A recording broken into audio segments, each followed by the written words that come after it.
Isang lumang estatwa sa gitna ng plaza.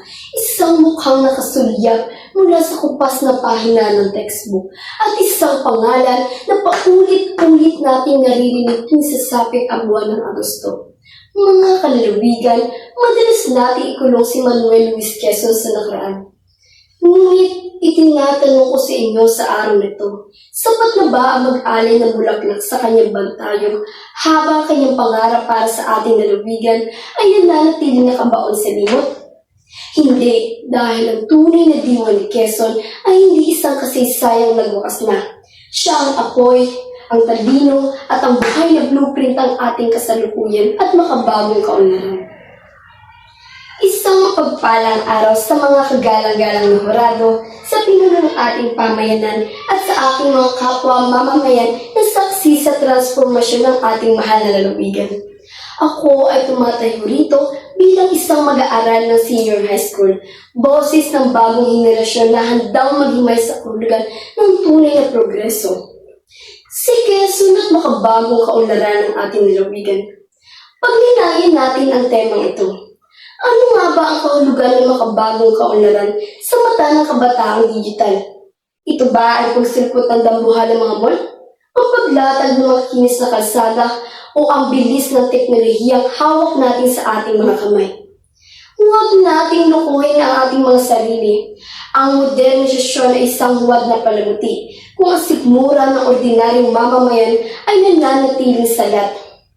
Ang tunay na makabagong kaunlaran ay ang modernong pagsasakatuparan ng ipinaglaban ni Quezon ang social justice o katarungang panlipunan.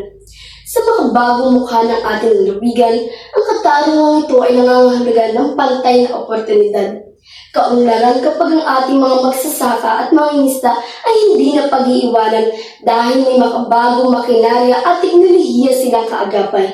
Kaunlaran kapag isang mag-aaral na katulad ko mula sa pinakamalayong layon ay may hawak na mabilis na internet at dekalidad na pasilidad upang makipagsabayan sa buong mundo. Dito sa ating lalawigan, nakikita natin ang simula ng pagbabagong ito. Yumayakap tayo sa e-governance, sa makabagong turismo at sa makabagong agrikultura.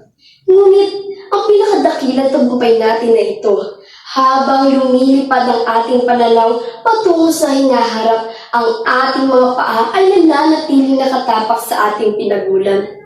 Ang wikang ipinamana ni Quezon ang siya pa ring bigkis na nagbubuklod sa atin upang mag-usap, magkaisa at magbayanihan. Kaya naman, sa harap ng itabladong ito, hinahamon ko ang bawat isa sa inyo. Huwag nating hayaan mawala ng kaluluwa ang ating pag-unlad.